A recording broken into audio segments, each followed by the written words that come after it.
It feels like you can get your credit scores anywhere these days. Random websites, card statements, budgeting apps, heck, even your dog might bark out a few numbers.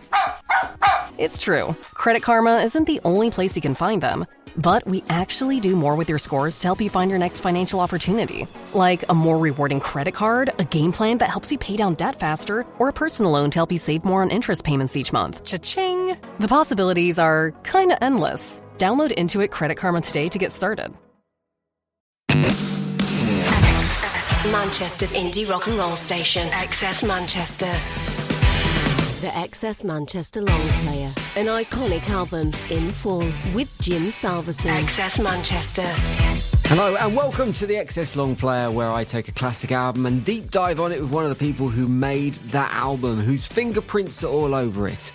This episode is all about one of the standout albums of the noughties, in my opinion. The Enemy's debut, Will Live and Die in These Towns, released in 2007, and I know I say this a lot. I say that I'd forgotten how good this album is, but genuinely, listening back to this album before I talked to Tom, the frontman, obviously, I was surprised about how many bangers there are on it. It is an ace album, and as I learned from the interview just about to hear, an album that was meticulously thought out with a real purpose as well. You'll hear exactly what I mean in a moment. Don't forget to subscribe to this podcast if you've not done so already, and check out the back catalogue for potentially some of your favourite albums that have already been covered. But most of all, enjoy this. Tom Clarke from The Enemy talking about their debut album, Will Live and Die in These Towns. How you doing? Very good, thanks. It's always difficult to know where to start these conversations when we're talking about classic albums, particularly when it's a debut album, because there's so much before the album to talk about. So I thought the way we'd start today is ask you whether you remember being told that you were going to be making a debut album, whether you remember that conversation when you sat down with the label and they said, right, it's on, it's happening. I mean, yeah, I remember sort of the moment when we realised they would be paying for it and, you know, we were going to get to make a proper album. But before that moment, we'd already sort of, we set out with a very sort of resolute idea of, I mean, so the formation of the band was me having a conversation with Liam and Andy saying, I'm going to write a bunch of songs and we're going to make a record and it's going to get played on the radio.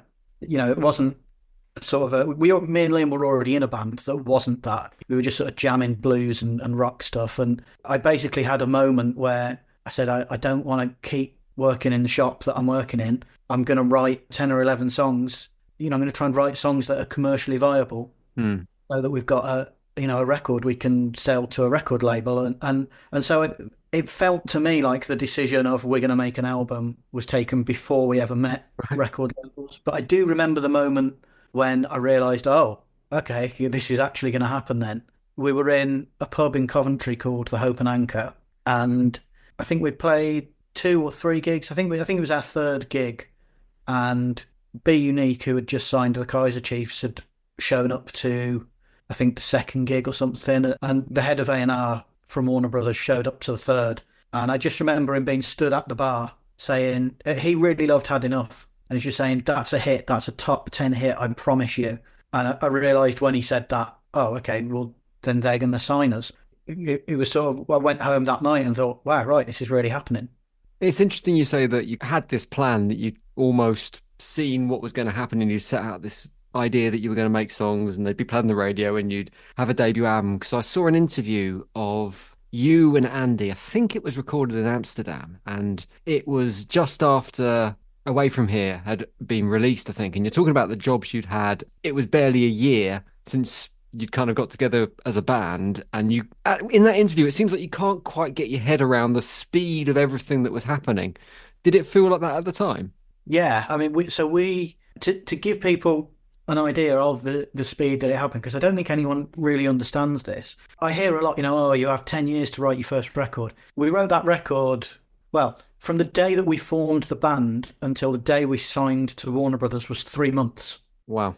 And we wrote that record very, very quickly, probably within 4 or 5 months of forming the band. And it wasn't just those 11 tracks, we wrote around 30 tracks back at a time when it wasn't easy to demo either. We didn't have laptops or, or home studio rigs. We were just playing the songs and, recording them onto, it's pre-smartphone, recording them onto phones. I had the attitude back then that if it isn't catchy enough that we can remember it in a week's time at the next rehearsal, then it's not catchy enough. So is that a proper attempt to, like, I guess may have answered this already, but that feels like it's almost like a business plan in your head where you're going, look, these need to be radio songs. These need to give us that recognition and that fame and fortune. Basically, I was waking up every day, getting ready to go and sell washing machines and TVs, and I had the Killers album, Hot Fuss, and I think I had a Hard-Fi album, and before that, my musical background, the stuff I listened to was mainly 60s and 70s stuff, and all of a sudden I was hearing this new indie being played on the radio, and I really liked it, and it was way less technical than the blues and sort of funk fusion stuff that me and Liam were playing, and I just listened to it and thought, I could do that. Why am I going and selling washing machines and TVs? Like, I know we can do this. I know that I can make the same sort of stuff that these guys are making. We've got a great drummer in Liam. We had a different bass player at the time.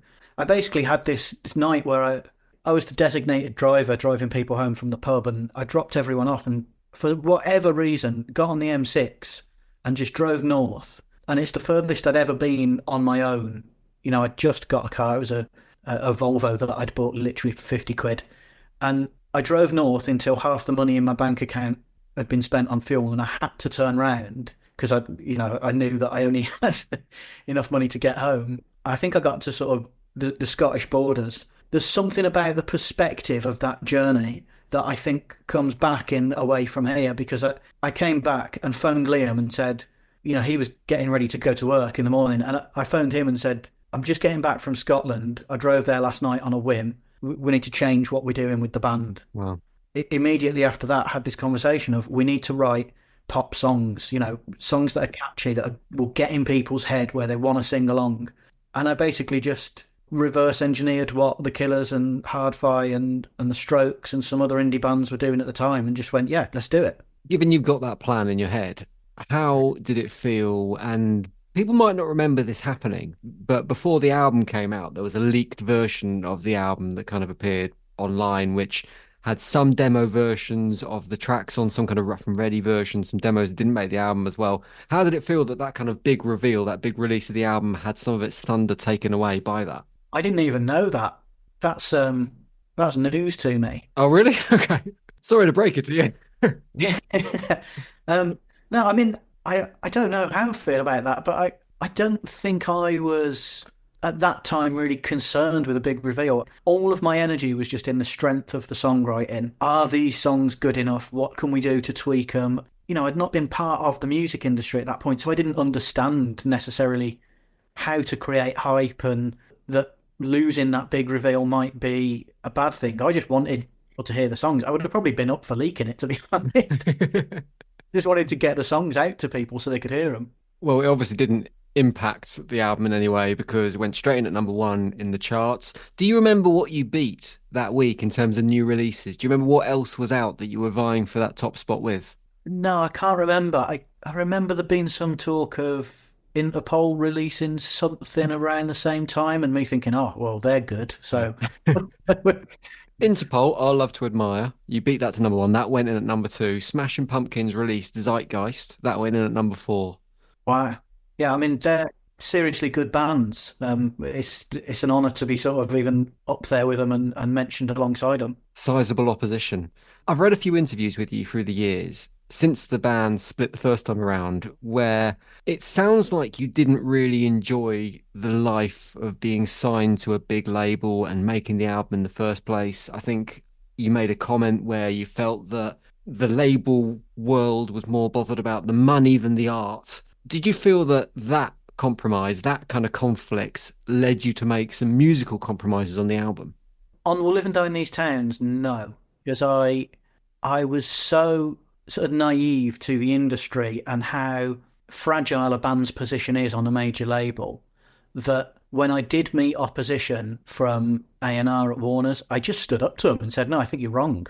So the example that stands out is we were in Rockfield Studios on one of the main album sessions, because we recorded the singles dotted throughout a bunch of different studios, but the main album session was at Rockfield. And, we'd been there grafting away for weeks, and Warner Brothers A&R showed up, and they listened to You're Not Alone, which we'd just finished, and said, the vocals are too abrasive.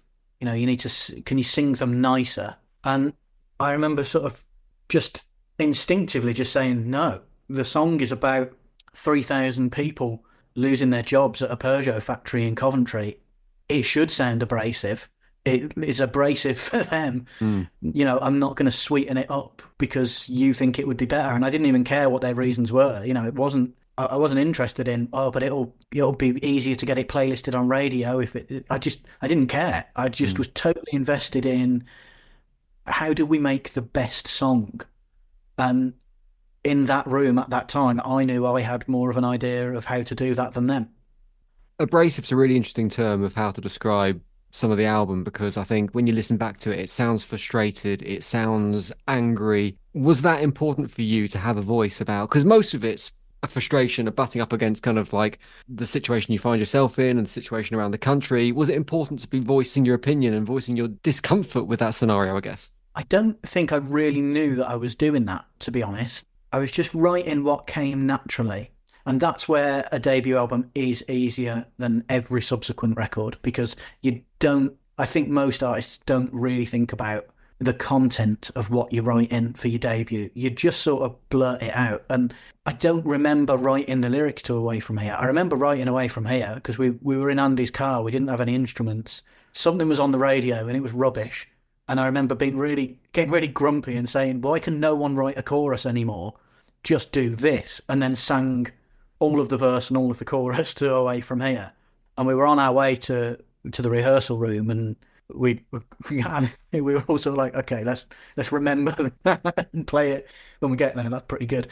But in terms of the lyrical content, a lot of it was just blurted out. There are some more considered ones, like You're Not Alone, where I was trying to just comment, not really even make a point. I was just trying to comment on what was happening around us. And at that time, in that place, the rest of the country, particularly the South, hadn't seen it yet. But in the Midlands and the North, I think we were all well aware that we were going, headlong into a full-on recession, and there were no jobs, there was no money. And so that's what was around. But yeah, it wasn't very considered. It just came naturally. It's interesting you mention Away From Here, because one of the questions I wanted to ask you later, but I might as well ask it now, is around a Wikipedia fact, because I read this comment on Wikipedia, this fact on Wikipedia, and I thought it sounded like bollocks, and I think you've just confirmed that it might be bollocks, but it was said that song Away From Here was inspired by the band taking a trip to Jersey.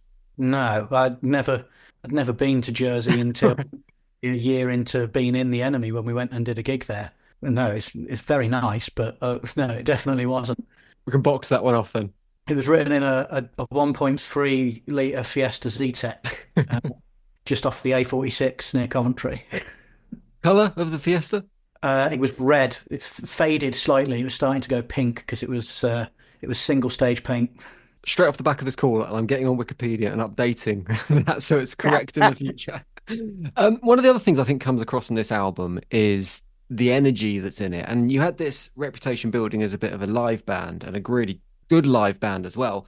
And I think this is one of the few albums that actually captures that energy. A lot of bands have struggled to do that. Did you have to work hard to make it feel live, make it feel energetic in the studio? Well, I mean, that might be more of a question for Barney, the producer, because I wasn't trying to do that. I was really excited, and I am again now, but for a long time I wasn't. But I was really excited at the prospect of going into a studio and making studio versions of these tracks that only played live. So I think maybe the record label and the producer had an eye on capturing that energy. But no, to be honest, I was just kind of like, yeah, let's obviously just get the best versions down that we can. And it does capture the energy, but not completely, I don't think. I think there's a vein of sort of adrenaline that runs through that record that you can hear on the studio version. But I still think that when you hear those songs live, it's another notch. They work best live. I'd like you to pick a key moment from the album for you in a moment, if that's all right. Something that brings back a memory, or you can remember being in the studio when you were doing it. But before we do that, I just want to talk about We Live and Die in These Towns, which I think is one of the most unique intros of any song. And it's interesting you talk about the studio process because you've got this big brass section at the beginning of We Live and Die in These Towns. Is that how you heard it when you wrote it? Or was that something that came about once you got into the studios and you were able to elaborate on these demos? Yeah, so that's in Rockfield, and it's one guy with the trumpet just layered up. Oh, wow. Um, but I'd watched the film Brassed Off, which is a great film. If people haven't seen it, go and watch it. And it's about a colliery band that basically the brass band of a pit in a mining town. There's something so beautiful about the colliery bands. There's a richness to it, and they tend to play classical songs, and so there's this elegance to it, but you can feel this weight and grit of working class life. And I just wanted to capture some of that and put it on the record. So yeah, we got this guy in with a trumpet, and we were aiming for that basically. And I don't think we fully captured the weight and the grit and the sort of the potency of those bands, but I think it's a nod towards it. And the line that he's playing is actually the sort of the chorus line from This Song Is About You, which is something that I love doing, and I still try and do now when I write songs, which is take something from later on in the album and just slip it in earlier so that you've already heard it. Because then when you actually get to that chorus line, there's even if it's the first time you're listening to the record, there's a familiarity when you get to that line that hopefully will spark something in your brain that makes you go, oh, I've heard this before, I like it, what is it? But you haven't, but you have. It's a beautiful moment from the record. I absolutely love it. I'd like you to pick a moment now, if that's okay. Something that you can remember from the making of this album that when you listen back to it, you're transported back to that moment. I mean, there's quite a few. I remember, I don't know how, because I was drinking a lot, but I remember making that album vividly. I think because the concentration was so intense. I remember so much of it. I mean, the most challenging memory was the strings on You're Not Alone. It's one violin layered up, and it's me playing it. Violin was my first instrument. I started playing it when I was 4. And I just remember being in the studio in Brixton, that was, and putting those strings down, thinking, oh God, I'm glad I learned to do this. Because there was a time, when I was about 16, where I picked up a guitar and put down the violin. Kind of felt like, oh, why did I spend all of my childhood learning violin? I should have been learning guitar. I'd be brilliant by now. I remember being in the studio thinking, I'm really glad that I stuck with violin for all those years, because it would be prohibitively expensive to get a string section in to do. But then, I don't know, there were lovely moments. Like I remember after dinner one night, just getting the idea for This Song Is About You, and we were going to sort of wind down for the evening, but actually we all went back into the studio and started recording that. And there was sometimes there's a real sort of excitement in a studio where you can feel that everyone knows you've got something good and everyone's working at a really fast pace to try and get it down. And so that was good. But honestly, so many happy memories from making that record. I'm not sure I'll ever feel that experience again, because I know how it all works now. There's so many nice moments of just, oh, okay, this is how you do that in a professional setting then. And I mean, I could talk for hours about the memories of making it. Normally, I include in these interviews, I ask people how they feel about the album now, given that it's 20 years, 30 years, however long in the past. And I don't think I need to do that with you, because you can tell there's pride. You're going back to happy memories, and almost it feels like there was a camaraderie between you and your bandmates, that you were working together and working hard towards this common goal. Yeah, we felt like we had this unbelievable opportunity to drag ourselves out of a world that we never dreamed we would be able to escape. And I think all of us were just clamping down on that and just hanging on to that opportunity for dear life, and putting every ounce of energy that we had into trying to make this thing happen and to do as good a job as we possibly could. I listen back to the record now and I can hear it's full of naivety. I can hear production and songwriting decisions that I wouldn't necessarily take now because I'm more experienced, and I always wonder whether I would correct that to make the album better or more perfect. And I don't really know. I loved the process of making that because I was aware that it was someone had thrown me a rope and said, if you use all your strength and climb this rope, you can get to a better place.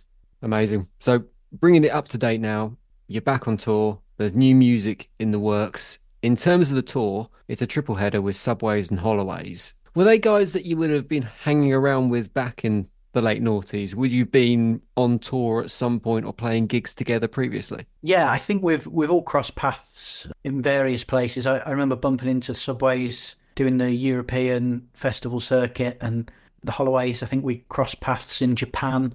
I'm a bit of a weirdo, I think, because I never really hung out with any bands. To be honest, I was always overwhelmed by the social aspect of gigs, and I tended to just keep myself to myself, and I was really anxious, and I just drank a lot to get through it. But the Subways in particular are a band who every time we would have a conversation where we'd say, who do you want to play gigs with? Management or record label would say, who do you want to go and do gigs with? We would always say the Subways because we'd watch them play in Germany, and I was just like, wow, they absolutely nailed it. And I loved their sound. It reminded me of sort of the back end of punk, and I loved their energy on stage. And for our whole career, every time someone asked and said, who do you want to play with? We said Subways, and they were on the same label as us, but it just never seemed to happen. And so, yeah, when this tour came round and Indie Till I Die said, would you, how do you feel about doing a tour with the Subways? We were like, yeah, at last. The culmination of 20 years of wanting. Yeah, there's a really pleasant feeling now. And I don't know if the other bands feel this too, but back around sort of 2008, around that time, it was so competitive because there were only so many sort of playlist slots on radio, and there were about 1 million indie bands competing for them. I don't know if it was just some because I think we did have some toxic people around us involved in the running of the band, and they tended to take a very adversarial approach to other bands. So maybe it was just that I was feeling, but I felt like you had to be wary of other bands, particularly more similar to you they were, the more wary you needed to be. But it's really nice to be around those bands from the same time, but in a world now where we've all grown up, we've all still got careers, and we've realised we don't have to be wary and hate each other and be, suspicious and adversarial. You just go, yeah, we all like the same music, we all like playing the same music, and let's go do some gigs. It's really nice. With the new music and you're back in the studio, like I said, I assume this was never previously on the table because you've had the farewell tour, you've kind of said goodbye, so I assume in your head the Enemy was kind of done, but now you're back together and you're doing it again. What's motivated that? Well, me, Liam and Andy, I don't think we ever got so sick of each other that we didn't want to be in a band. Really, the music industry was just, the music industry is a horrible, horrible thing. I feel great concern to anyone new going into it because, I understand what it is now and I cherry pick the tiny bits of it that I want to deal with. But it's, by and large, it's full of talentless, toxic people trying to monetize creative people. And it becomes so tiresome and it was so broken, and the people we were working with, we were just so tired of it all that when the band ended, we were all done. I was ready to, honestly, to do something completely different. And I think the other two guys were as well. And it was only actually the anniversary of We'll Live and Die in These Towns that led to me going and doing some solo gigs. And I did that without any music industry involvement, really, whatsoever. Right. Much dealt directly with the venues, which was O2 Academy Group, who are one of the exceptions in the music industry. They're an absolutely brilliant organisation to deal with, full of great people. And I went and did those shows without any of the toxic people around me, really enjoyed it, made decent money. I went, oh, you can do this and it's not horrible. And ever since that tour, I just tried to explain to Liam and Andy, there is a way that we can do this and you won't hate it, I promise. And it took me years and years of, trying to convince them and credit to the fans as well. The fans never stopped asking for it. And it took so long to put the band back together. And it was just tentative meetings down the pub, just sort of talking about, well, how might it work? How would it be? how would we tour? What would it look like compared to how it was? And then we got there, and honestly, the band is in a better place today than we've ever been. And all of that excitement that I described about making the first record is right there for making this record. And so far, we've written 50 tracks. We've recorded a bunch of them already, and they're sounding great. We've gone back into the studio with Matt Terry, who recorded 40 Days and 40 Nights, the first ever Enemy track. It's just, we're in a good place, and it's a really exciting time for us. And there's no big record label, there's no toxic industry people. We've got an incredibly small team of really good, hard-working people who understand that the key is in make the best music you can and just go and play it and get it to fans. That's all you really need to do. It doesn't have to be this horrible money printing machine that the music industry tries to make it. It's brought the art back into it, to sort of touch back on what you said earlier. It's, we at no point during making this record have I felt like we're making a product for a record company. I just feel like we're making music, and that's what it should be. I'm excited to hear the new stuff when you are ready to show it to the world, Tom. Before you go, I need to talk to you back to the live gig thing, actually, because you won't have escaped the recent news about the Oasis reunion. And last time I saw Oasis was 2009, Wembley Stadium. I'm sure you remember these gigs. You were the support for that, along with Kasabian and with Reverend and the Makers on those gigs as well. Looking back at 2009, because that was the final tour that Oasis ever did it feel like when you were there that it was all coming to an end at that point? I don't know. I felt tense. I don't know if that's because the atmosphere of the tour was tense. I just felt terrified for that whole tour, because I queued up to buy Oasis albums from HMV, and Liam had every Oasis lyric scrawled on his pencil case at school, and we were sharing a stage with them, and they're the big one for our generation. I know for previous generations it's the Beatles or the Stones. For our generation it was Oasis, and we were there in that world. And to be honest, I was just trying to process it and keep up with it. So I felt mega anxious and mega tense. And so my overriding memory of that tour was it's mega tense. But I don't know if that was the atmosphere of the tour or if it was me projecting that onto the tour. I just know that even today, I think that lineup, Oasis, The Enemy, Kasabian, Reverend and the Makers, I think those might have been the greatest indie gigs that ever happened. They were amazing. I feel like everyone brought their A game, and it was just, those gigs were special. And I think every generation has those gigs that you look back on and go, yeah, that was the gig, or that was the tour. I think for a lot of our fans and Rev's fans and Kasabian and probably Oasis, I think those particular gigs are going to be looked back on really fondly as maybe some of the best. There's been a few calls from fans that maybe that lineup could or should be recreated in the summer of 2025. Have you had the call yet? Has Noel been on the phone? And if he did, would you snap his hand off to relive that? I'd love it. I'd be there straight away. When I saw they were getting back together, I felt really happy, because they are, they're the band of my childhood. And I also immediately felt really gutted, because I knew we wouldn't be on it, because we were on, some of the last shows. And I was like, oh man, we're not going to be on those shows, but I'd love to. 100%. If Oasis gave us the call, we would be there at the drop of a hat. Get on it, Noel. Get on it, Liam. Get Tom on the speed dial. Let's make it happen. Tom, pleasure to speak to you about the new music, the tour, and of course the album as well, the classic debut. Thanks so much for your time. It's been a pleasure. Well, likewise. Good to chat. The Excess Manchester Long Player, an iconic album in full with Jim Salveson. Excess Manchester. Nice one. If you haven't done so already, in preparation for listening to this podcast, hopefully that has inspired you to go back and listen to We'll Live and Die in These Towns, because what an album it was. And don't forget, check out the back catalogue. There are loads of these episodes talking about some of your favourite albums, no doubt. In a similar kind of world to The Enemy and that album and that era, what else have we got in the back catalogue? There's a chat with Carl Faulkner from The View. That's dead good. Fran and Dougie from Travis talking about The Invisible Band. That's kind of a similar era, isn't it? Phil from The Twang talking about Love It When You Feel Like This. Dan from Wombats on A Guide to Love, Loss and Desperation. There's loads to go at. Your best bet is going through the back catalogue, having a bit of a scroll through and seeing what takes your fancy. And don't forget, subscribe to this podcast now, because there are more episodes on the way soon of the XS Long Player. Nice one. Cheers for your ears. The XS Manchester Long Player, an iconic album in full with Jim Salveson. XS Manchester.